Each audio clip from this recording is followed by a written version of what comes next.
সুপ্রিয় দর্শক, আসসালামু আলাইকুম রহমতুল্লাহি ওয়া বারাকাতুহু। পপুলার হোমিও হল থেকে আমি ডাক্তার এম হাসান। প্রিয় দর্শক, আপনাদের সবাইকে স্বাগত।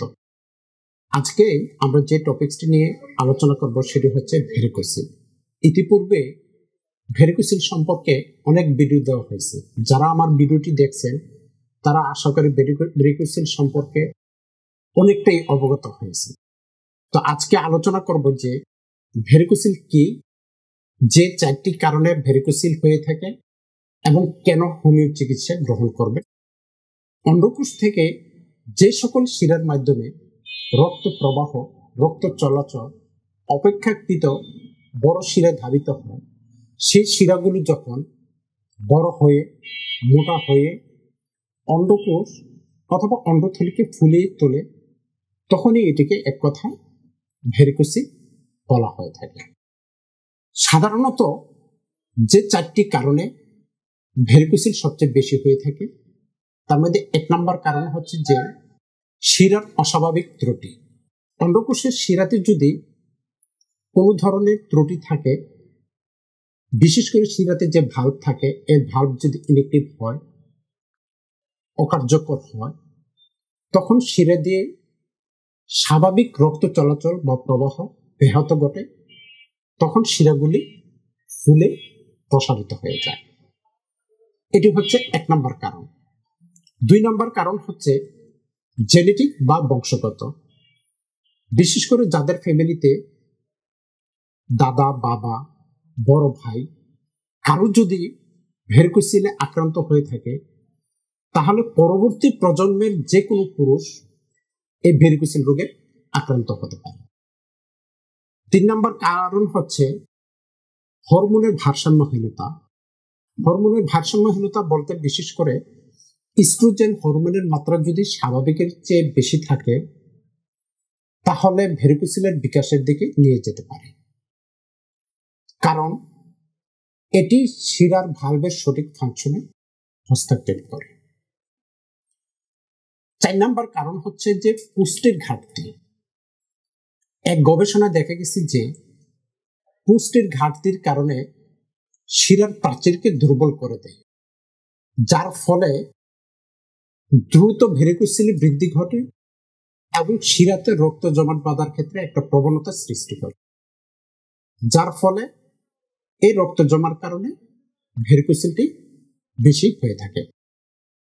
এই 4টি কারণে সবচেয়ে বেশি গুরুত্বপূর্ণ। এখন আসি, আপনি যদি ভেরিকোসিলে আক্রান্ত হয়ে থাকেন তাহলে কেন হোমিওপ্যাথি চিকিৎসা গ্রহণ করবেন? হ্যাঁ, এখন বলতেছি যে এই জন্য হোমিওপ্যাথি চিকিৎসা গ্রহণ করবেন। আপনি যদি হোমিওপ্যাথি চিকিৎসা গ্রহণ করেন তাহলে আপনার ভেরিকোসিল স্থায়ীভাবে নির্মূল হবে এবং পুনরায় ফিরে আসবে না। ভেরিকোসিল হলে সাধারণত কারো অন্ডকোষে, কারো শিরাতে, কারো কোমরে, কারো কুচকিতে, কারো হাতে, কারো কনুইতে, কারো পায়ে ব্যথা হয়। যদি হোমিও চিকিৎসা গ্রহণ করেন তাহলে আপনার ব্যথা একদম স্থায়ীভাবে নিরাময় বা সুস্থতা লাভ করতে পারবেন। আক্রান্ত অন্ডকোষকে তার আসল আকারে ফিরে আনা, বিশেষ করে যারা এই ভেরিকোসিল রোগে আক্রান্ত, তাদের একটা অভিযোগ থাকে যে ডাক্তার সাহেব, আমার তো ভেরিকোসিল হয়েছে, ভেরিকোসিল হওয়ার পরে আমার অন্ডকোষ ছোট হয়ে গেছে অথবা অন্ডকোষ বড় হয়ে গেছে, এই অভিযোগটি থাকে। তাই আপনি যদি হোমিও চিকিৎসা গ্রহণ করেন তাহলে আপনার অন্ডকোষ স্বাভাবিক আকারে ফিরে আসবে। যৌন শক্তি পূর্ণ শক্তিতে ফিরে পাওয়া, বিশেষ করে যদি ভেরিকোসিলে আক্রান্ত হয় তখন দেখা যায় যে টেস্টিস থেকে টেস্টোস্টেরন হরমোন উৎপাদন কমে যায়, যার ফলে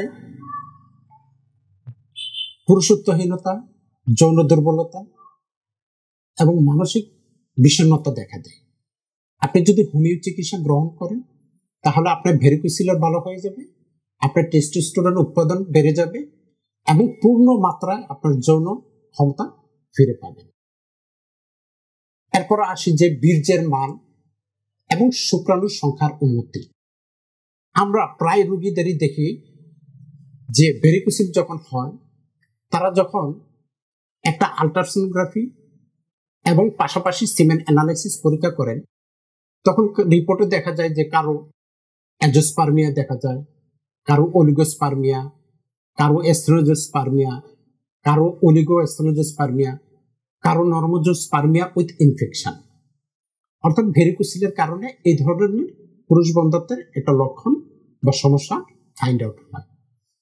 তা আপনি যদি হোমিও চিকিৎসা গ্রহণ করেন, তাহলে আপনার ভেরিকোসিলও ভালো হবে, আপনার বীর্যের মানও বাড়বে, শুক্রাণুর সংখ্যাও বাড়বে, এবং আপনি সন্তানের বাবা হতে পারবেন। এরপরে আসি যে অন্ডকোষের চারপাশে যে শিরা আছে, শিরাতে রক্ত জমাট বাড়তে না দেওয়া, এবং শিরাতে যেই ভাল্ব থাকে, এই ভাল্ব যদি ইনেকটিভ বা ক্ষতিগ্রস্ত হয়, তাহলে সেটাকে হোমিওপ্যাথি চিকিৎসা দ্বারা সচল করা। অনেকের ক্ষেত্রেই দেখি যে যখন শুরুতে রোগটা ধরা পড়ে, এলোপ্যাথি ডাক্তারের পিছনে দৌড়ায়। তো এলোপ্যাথি ডাক্তার রিপোর্টগুলো দেখে বলে যে এটা কোনো সমস্যা না, বিয়ে শাদী করেন, বিয়ে শাদী করার পরে যখন সন্তান হবে তখন এমনি ঠিক হয়ে যাবে, আর যদি ভালো না হয় তখন অপারেশন করা হবে। আসলে মূল বিষয়টা হচ্ছে যে এলোপ্যাথিতে এটার কোনো চিকিৎসাই নেই, আর যদি অপারেশন করে তাহলে পুরুষ বন্ধ্যত্ব মাস্ট বি দেখা দেবে। এই জন্য ডাক্তার রোগীকে একটা সান্ত্বনা দেয়। আমরা অসংখ্য রোগী পাই যারা অপারেশন করে আবার পুনরায় রোগটি ফিরে আসে, অনেকের ক্ষেত্রে পুরুষ বন্ধ্যত্ব দেখা দেয় এবং রোগটিও ফিরে আসে, পরবর্তীতে আমাদের কাছ থেকে চিকিৎসা গ্রহণ করে সম্পূর্ণ নির্মূল বা স্থায়ী সুস্থতা লাভ করে। তা আমি বলবো যে যদি ভেরিকোসিল হয়, তাহলে অবশ্যই অবশ্যই অবহেলা না করে একজন এক্সপার্ট অভিজ্ঞ হোমিও ডাক্তারের শরণাপন্ন হন, তাহলে অবশ্যই ঔষধের দ্বারা আপনি এই রোগ থেকে সম্পূর্ণভাবে স্থায়ীভাবে সুস্থতা লাভ করতে পারবেন। আজ এই পর্যন্ত। আল্লাহ হাফিজ।